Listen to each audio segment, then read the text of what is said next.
So Dave Brailsford confirms that Rben Amorim to Manchester United is a done deal. Does this mean that Ruud van Nistelrooy will be staying? And what are we all feeling after yesterday's 5-2 victory over Leicester City? These are some of the topics we will be discussing on this morning's show. But before we get into that, please do me one small favour. Smash a like on today's video. Let's try and see 500 likes on this episode. And if this is your first time watching today, please also subscribe to the channel. We're very close to hitting 40,000 subscribers, so make sure you get involved. Right, let's start off by reacting to yesterday's victory over Leicester City. And I want to say this from the beginning.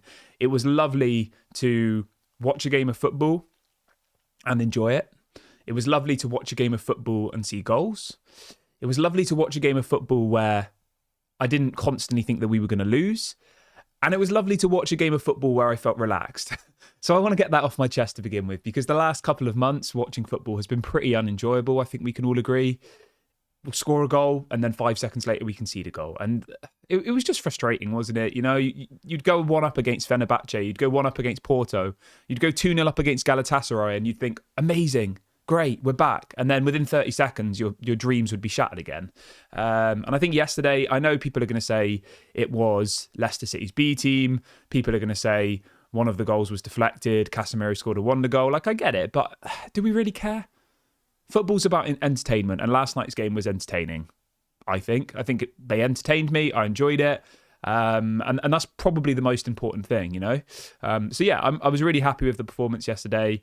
Was it any better than how we played in recent weeks? I think that's the biggest conversation point here, because in my opinion, and actually, in fact, in Ruud van Nistelrooy's opinion, it was pretty much the same as how we've played the last couple of games. And you know what?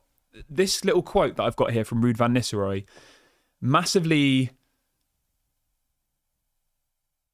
I'm trying to think of what I'm going to say here. I'm trying to think of the right words.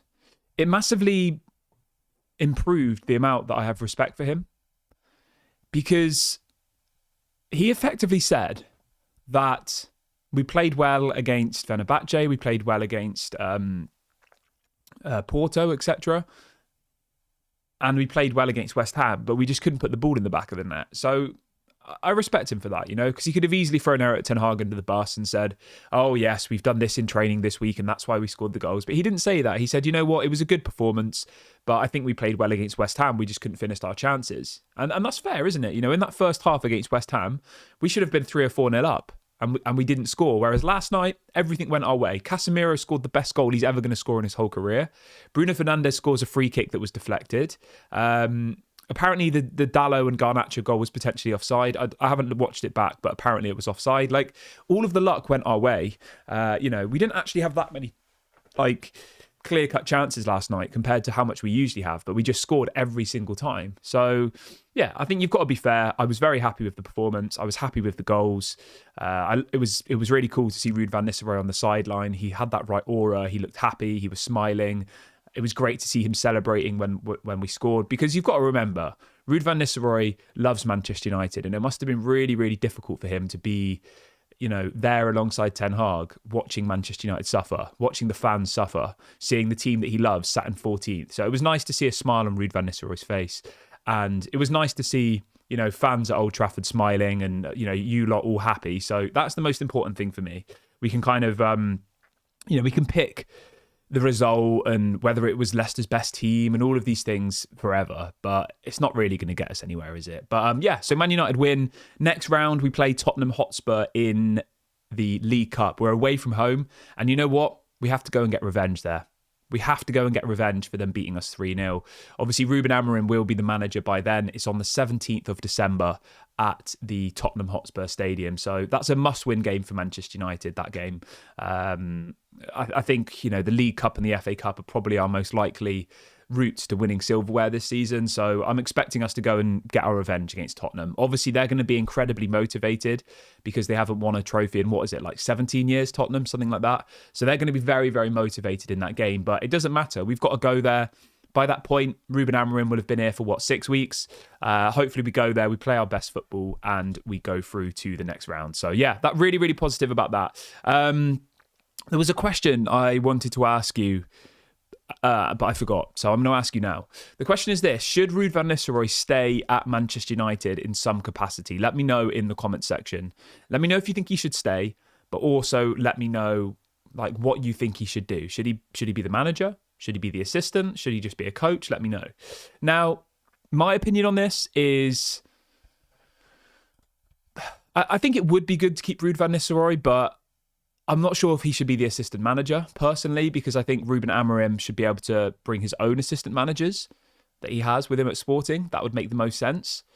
And would Ruud van Nistelrooy even want to be like just a coach, like a striker coach? I don't think he would. I think he has the right presence and the right experience already to go and manage another team. Now, I don't mean he's going to go and manage a top team. I mean, like, the teams he was linked to before he came to Manchester United were teams like Burnley, a top championship club or somebody towards the bottom of the Premier League. Like, that's the level where Ruud van Nistelrooy is at this stage in his career. He's only managed 50 professional games, and I don't think he's ready to be like managing, a top six side personally. So would I like him to stay at Manchester United? Of course I would. I would love him to, but I think the role that Man United would be offering him is probably a little bit below where he should be aiming for at this point in his kind of managerial career, if that makes sense. Because he's not going to... I would be very surprised if he gets the assistant manager's job, put it that way, because we're being told that Rúben Amorim is bringing his own coaches with him.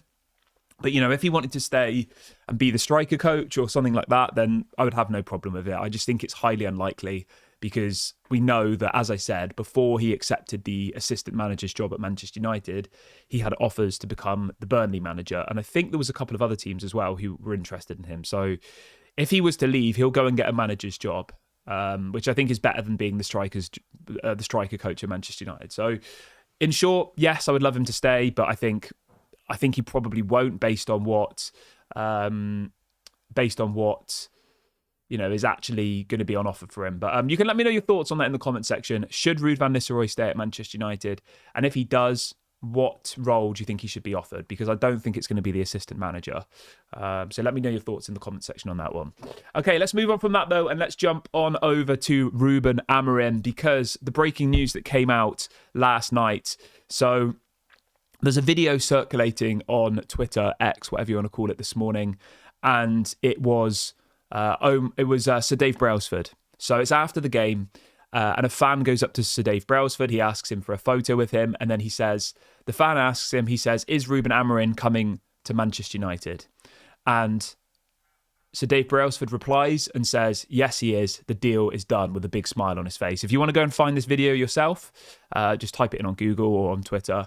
So yeah, he's effectively confirmed, Sir Dave Brailsford, that Rúben Amorim to Manchester United, the deal is complete. His exact words are, yes, the deal is done, and he smiles and walks off. So Rúben Amorim to Manchester United can be considered done. Obviously, we'll wait for the official announcement from the club. We know that Rúben Amorim obviously has a lot of respect for Sporting Lisbon and will want it to be announced in a respectful way, let's call it. So, it's not going to be, this was like a fan asking him informally after the game. This isn't like an official announcement, if that makes sense. But he's not going to tell a fan who he saw with a camera in his hand that it was a deal. The deal is done if it's not done. So we can consider the deal done. Obviously, we'll wait for the final details to come out from the media. So the only kind of maybe slightly disappointing thing, which might be a bit upsetting for some people, is that apparently he's not going to come until the international break. So Ruud van Nistelrooy will manage the team for the Chelsea game, the PAOK game, and the Leicester game in the Premier League. So Ruud van Nistelrooy will manage for 3 more matches, and then Rúben Amorim will take over in the international break, which is, I believe, it's towards the end of November, I think. It's like maybe the 20... Yeah, so he'll manage for the Ipswich Town game, which is on the 24th of November, and Ruud van Nistelrooy will manage for the next 3 games. I don't have a massive problem with that, to be honest, though. I think throwing Rúben Amorim into a Chelsea game on Sunday that we need to win is maybe a step too far. Obviously, Ruud van Nistelrooy knows the club. He knows the players. I think we probably have a better chance on Sunday with Ruud van Nistelrooy there than Rúben Amorim. Because remember, Sporting Lisbon play football tomorrow night on Friday. So Rúben Amorim would be flying to Manchester on Saturday, would be doing all of his media duty, taking photos, and then would have a game the next day. Like, he's going to have no time to prepare. So I think in relation to getting the 3 points against Chelsea, which I think is essential, I do think Ruud van Nistelrooy managing that game is probably the most sensible. If we'd have brought Rben Amorim in a couple of days ago, then I think it would have been fine. But we're leaving it too late now, and we know for a fact that Rben Amorim is going to manage for Sporting Lisbon tomorrow night in the Portuguese league. So, yeah, I think for argument's sake, let Ruud van Nistelrooy have the next few games. Obviously, we've got a lot of games in a very short amount of time. We've got 3 games in 7 days, literally. We've got a game on the 3rd, a game on the 7th, and a game on the 10th. So it's a very compressed window of fixtures. And then obviously the international break comes on the 10th of November. Rúben Amorim will then come to Manchester United, and he'll have effectively 2 weeks then before his first game, which is really good, because you've got to remember a lot of the squad at the moment haven't been picked up by the international team. Obviously, Lenny Yoro's been injured. Malacia won't be there. Harry Maguire won't be there. Johnny Evans is retired from international. Harry Amas won't be international. Luke Shaw won't be. So, if you look through the team, there will be a solid amount of players who aren't going off to international duty. Casemiro, I think, doesn't go to the internationals. Mason Mount obviously doesn't, etc., etc. So there's going to be a fair few players for Rúben Amorim to work with over the international break, and then they'll obviously start coming back in trickles towards the end of the international break. So that's really, really good. Everyone who's just joined the video, if you could do me a small favour and drop a like on today's show, I would really appreciate it if we can get to 500 likes. And also, if this is your first time watching, please make sure you subscribe to the channel as well. We're getting very close to 40,000 subscribers, so go and do that right now if you haven't already. And let's try and hit 40k. Let's try and hit 40k by the time Manchester United play Chelsea on the weekend. So go and do that right now if you haven't already. Ganesh says, will Rúben Amorim manage the game against Chelsea on Sunday? No, apparently not. Apparently not. Apparently it will be the Ipswich Town game, which is on the 24th of November. So, yeah. But going back to some more positive news, because I know some people are going to be disappointed that we have to wait a little bit. But the news coming out this morning is that apparently Manchester United have now agreed a deal with Sporting Lisbon to bring in their coaches as well. So the story this morning says that Rúben Amorim will bring with him 5 of his team from Sporting Lisbon. So he's going to bring in his assistant managers, which pretty much writes off Ruud van Nistelrooy staying, really, doesn't it? So he's bringing in his 3 assistants, which is Carlos Fernandes, Adiello Candido, and Emmanuel Ferro. So he's got 3 assistants coming with him. He's also bringing with him his goalkeeper coach, and he'll also bring with him his sports scientist. So he's bringing 5 of his team with him from Lisbon. Manchester United apparently are going to have to pay Sporting Lisbon around €5 million in order to release the coaches from their contracts, which is a bit disappointing. But I think, that's how it is in football these days. There used to be a world where if a manager wanted to leave, the club would just terminate the contract. But managers are kind of like players now, aren't they? To some extent. I know obviously they don't go on the pitch, but the clubs see them as an asset. And Manchester United want Sporting Lisbon's asset, and they say, well, we want €10 million, otherwise you can't have him. So it's a little bit strange, but I think it was always going to happen in football, wasn't it? Where managers would start getting sold for money. I remember a couple of seasons ago, Bayern Munich paid €30 million for Nagelsmann, and that was kind of the beginning of this domino effect in the managerial transfer market, if you like, where managers are now worth an amount of money. I mean, €30 million for an amount of manager is crazy. When you think that they then sacked him, I think 2 years later after paying €30 million for him. But that's just how football is now. It's one of the strange things in football that managers are now, bought and sold. In relation to the official announcement, because people are going to be like, oh, it's not been announced officially yet. The story this morning is that apparently it will be announced officially from the club today. So you'll get the news piece on the Manchester United website and all the rest of the details. So it is 100% confirmed. So Dave Brailsford confirmed yesterday that the deal is done 100%, but obviously there's legalities and stuff, so we have to wait until Manchester United put out the official story. But the headline this morning is that Sporting are expected to announce today that they have reached a full agreement with Rben Amorim joining Manchester United to become the new head coach.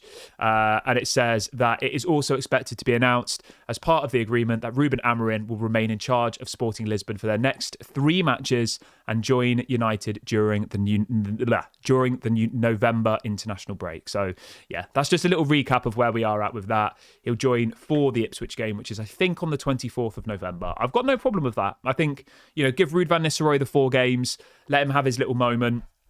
So yeah, really, really happy with that. Let's see what people are saying in the comment section. Get your comments in. How is everybody feeling this morning? Comeback King says we need Mainu and Mount back. Yeah, hopefully they'll be back after the international break, hopefully. Lots of people in the chat are saying we need to replace the medical team. Yeah, that definitely needs to happen. Somebody in the chat saying, remember that Manchester United even had to pay Newcastle for their sporting director. Yeah. Alex says, yeah, Chelsea also paid big money to sign Potter, 100%. Somebody else saying it's great news that Rúben Amorim is getting to bring his staff with him. Nobody likes to work with the old people. I would agree with that, definitely.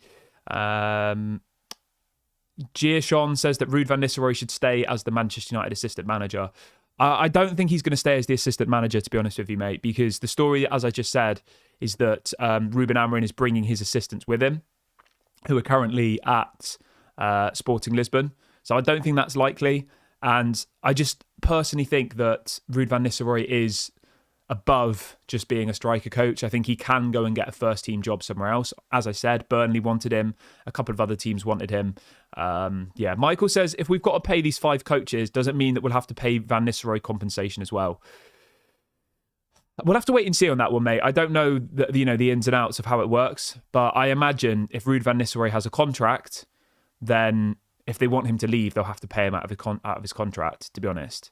But I don't know. Who knows? Maybe they'll give him an ambassador role or something. There's ways they can work around it. Maybe they'll say, why don't you become an ambassador for Manchester United? We'll pay you the same amount of money. You've got to do 10 marketing things a year. There's ways that they can make his value still be used, if that makes sense. Maybe, like Sir Alex Ferguson, he was an ambassador where he'd have to do interviews. He'd have to, maybe do a photo shoot or things like that. Maybe they do that with Ruud van Nistelrooy. I don't know, but I'm sure they've got it all figured out, and I'm sure it will all be revealed in due course.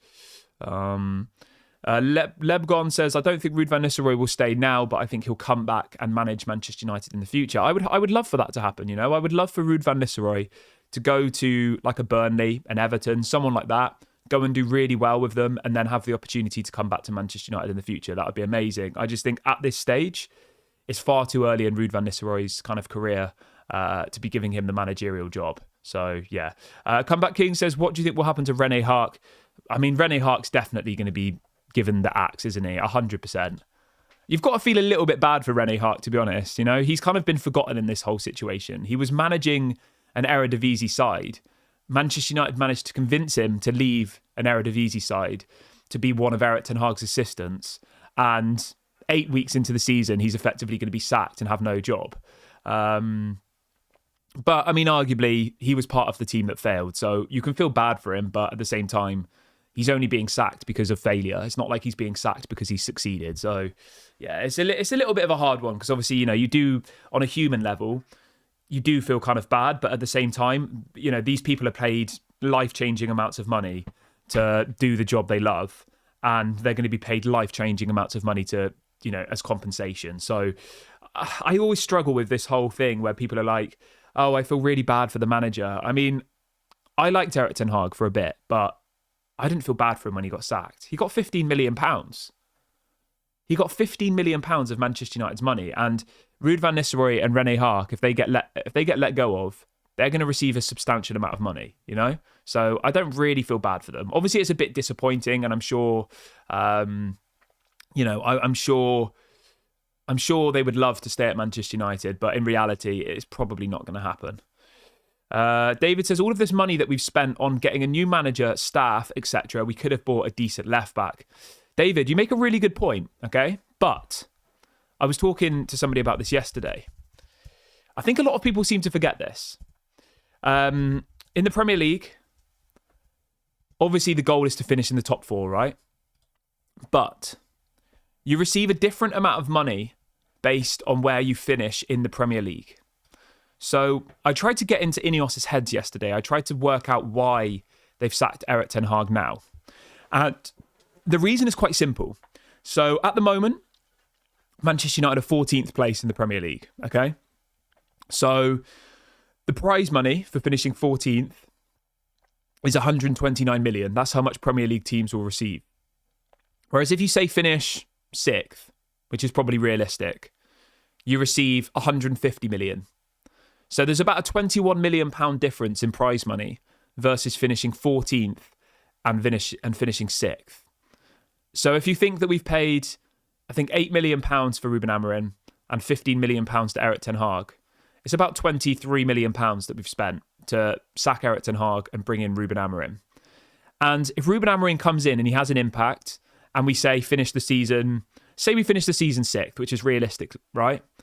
The amount of money that we've had to pay out would be recouped anyway in Premier League prize money. So when you look at it like that, I can see why Ineos have done it now, because they see it like, right, let's save the season. We're only 6 points off top 4.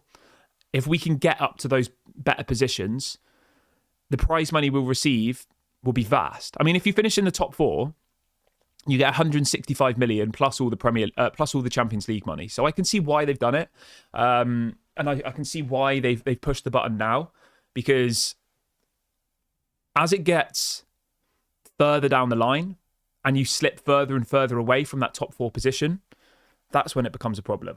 We've got a Sporting Lisbon fan in the chat today. Welcome. Gonzalo says, on another note, as a Sporting Lisbon fan, Amorim's teams come back very strong from international breaks. When he has time to work closely with the team, it's good for you guys to take him now, but later on. Okay, that's good to know. So the Sporting Lisbon fan in the chat is effectively saying that, from his opinion, it will actually be better for Manchester United that he's going to join after the international break, because it gives him a bit of time to prepare.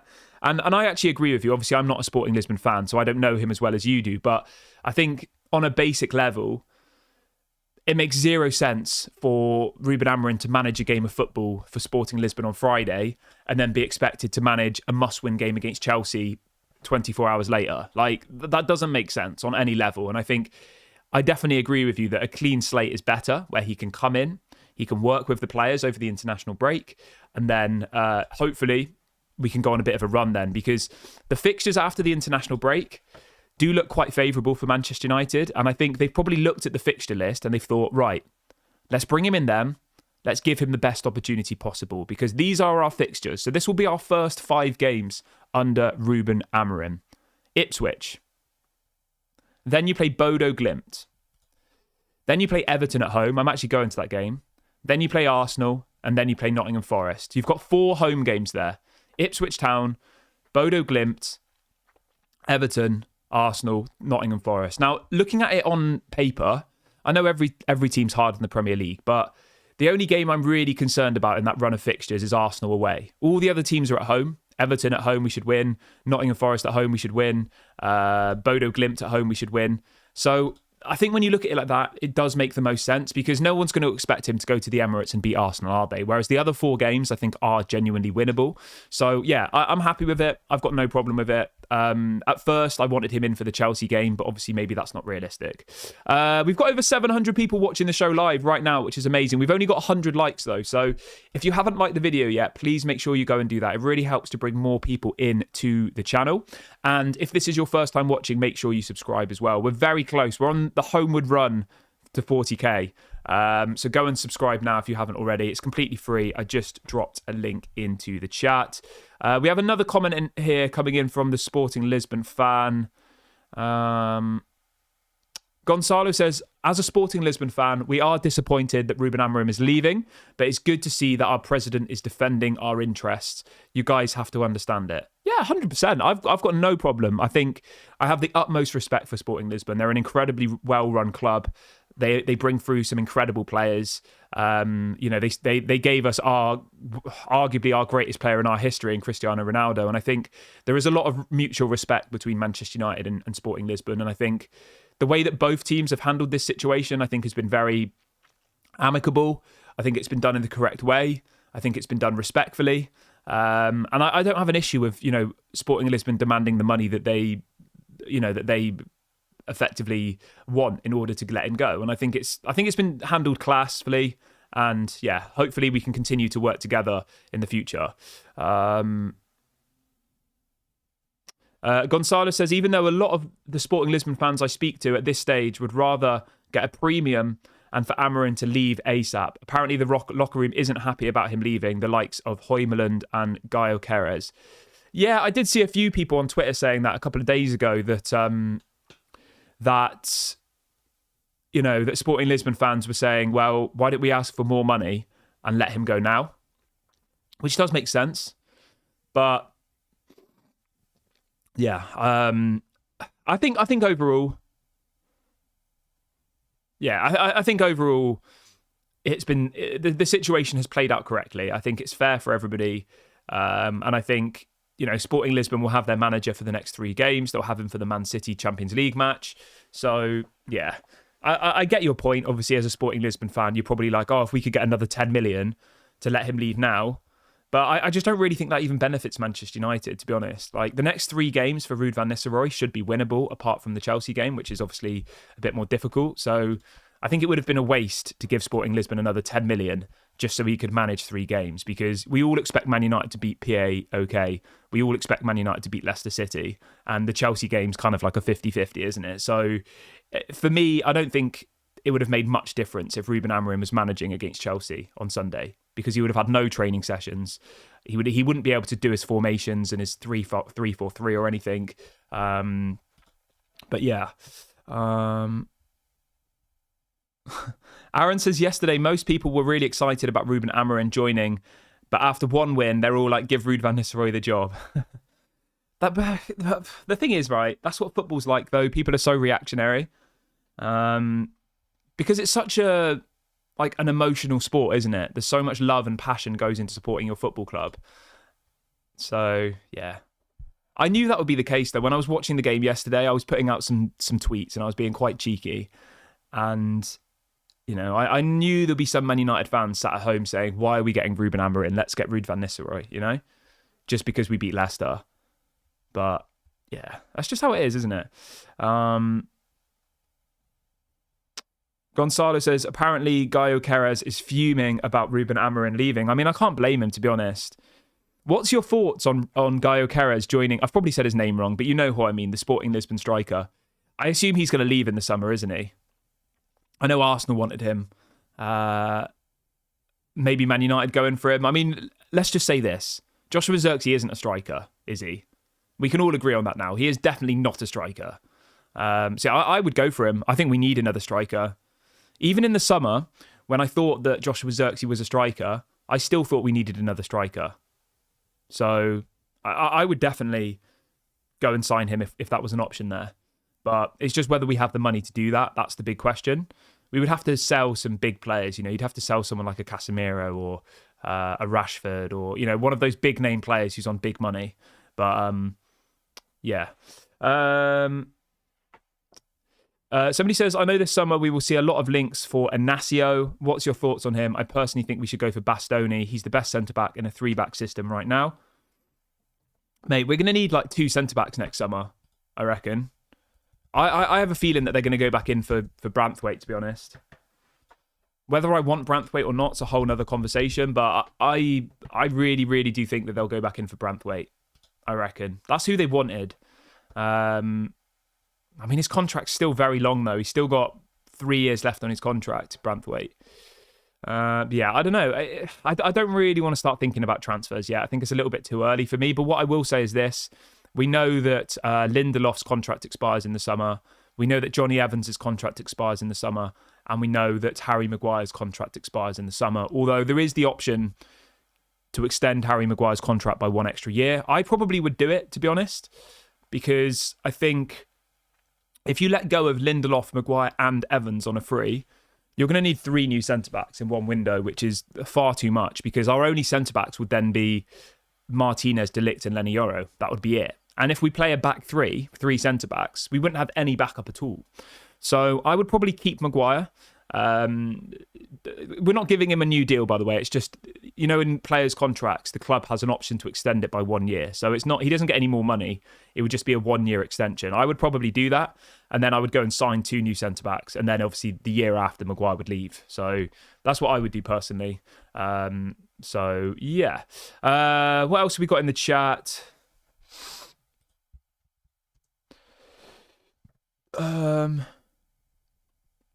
Lots of people saying they think that Man United will sign Guy Ocares now. Somebody says they think we're going to get Todibo. I don't think we'll go for Todibo, personally. He hasn't done very well at West Ham, has he, Todibo? I think he's really, really struggled at West Ham. So I would be honestly stunned if we went for Todibo. But you never know. You never know. Maybe we do. I think next summer we're going to have to be very tactical in relation to, signings. We're going to have to be very clever because money is probably going to be quite tight again. It all depends if we qualify for the Champions League. If we qualify for the Champions League, we can probably spend a decent amount of money. But if we don't, I think it's going to be difficult. Simon says, would you bring Sancho back? No, definitely not. Not in a million years. It seems like Sancho and Chelsea is already unravelling before our eyes. Have you not seen? Sancho hasn't played for like 3 days. 3 games. He wasn't even in the lineup, in the squad for the League Cup game yesterday, where they lost. And apparently now the manager of Chelsea's come out saying that Jadon Sancho's not been picked for tactical reasons. I mean, it's already starting to unravel, the Jadon Sancho and Chelsea situation. And it was funny because I was talking to my friend who's a Chelsea fan, and he was like laughing at me a couple of weeks ago, like, we got such a bargain. Erik ten Hag doesn't know what he's doing. And I said, you wait. Give it a couple of weeks and the situation will unravel with Jadon Sancho, and it now has. So, yeah. What else have we got in the chat? Comeback King says, I am so glad that we won't have to speak about Frankie de Jong again. That's a good point. Mark says we should go for Jonathan Tah on a free. That would be good. I like him. Somebody says, we don't need Todibo. Let's sign Portugal left back. I mean, I've seen Manchester United a link to Alphonso Davies. That's an interesting one, isn't it? Alphonso Davies' contract expires in the summer. I mean, if we could get him as our left wing back, Alphonso Davies, I would take him in a heartbeat for nothing. If we could get him for free, that would be quality. I don't know whether it will happen, though, because we know Real Madrid are trying to sign him as well. But then they've got Ferland Mendy, so why do Real Madrid even need Alphonso Davies? Like, if Alphonso Davies came to Manchester United, he would start every single game. 100%, because Luke Shaw is just never going to be fit again, I don't think, and Malacia is a backup player. So, yeah, Alphonso Davies would be an incredible signing. There is the potential that we try and make a bid for him in January. Obviously, he's free in the summer, and apparently wants to go to Real Madrid. But if we went in for a bid for him in the January window, maybe we get him, possibly. But as somebody said in the chat, we'd have to pay around £40 million for him, which is quite a lot of money. He's definitely worth it. Don't get me wrong. He's quality, absolutely quality. Only 23 years of age, fits the profile, Champions League winner. So yeah, that would be my priority for the left wing back position. Al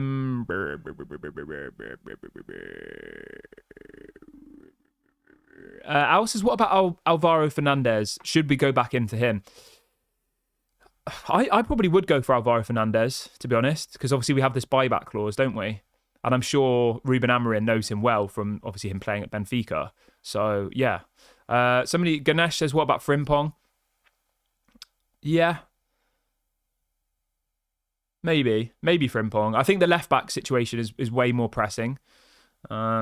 The left wing-back position, that's what we really need to strengthen in. But, yeah, obviously let me know, like, who are your dream signings for Manchester United now that Rúben Amorim is the manager? Like, who would you go for? Let me know your thoughts in the comment section below. We'll do a video on this at some point where we literally just specifically talk about the signings and stuff, because I think that would be a really interesting topic to kind of focus on, But I think I'm going to wrap the video up here, guys. It's been a really good stream this morning. It's great to see so many Manchester United fans happy and positive again. The mood is changing. So yeah, I'm happy about that. Please don't forget to drop a like on the video if you have enjoyed today's show. Make sure you subscribe as well. We're very close to 40,000. It's completely free to do it. So yeah, go and do that right now. I've just dropped a link into the chat to subscribe, so make sure you do that. One more question from Fred. Fred says, Kieran, do we have the money available for January to back the new manager? My guess is probably no, to be honest, mate. I haven't really looked at the finances yet, but I will do at some point. But in short, I would say no. It depends, though. If we sell some players, possibly. If we do like loans with obligations to buy, possibly. If we can do some clever business, I'm sure we can buy some players in January. But at this point, I think it's a little bit too early to kind of start going down that route. But we will do a video on it at some point, and we can all have a good chat about it. Yeah. I need to look at Manchester United's financials a little bit closer before I kind of give a definitive opinion. But I would say probably not, based on most clubs don't spend much in January generally. But we will have a new manager. But anyway, I'm going to wrap the video up here. Please make sure to drop a like, leave a comment, subscribe. This has been Daily Red Devil. Have a great day, everybody, and I'll speak to you all on the next one. Bye for now.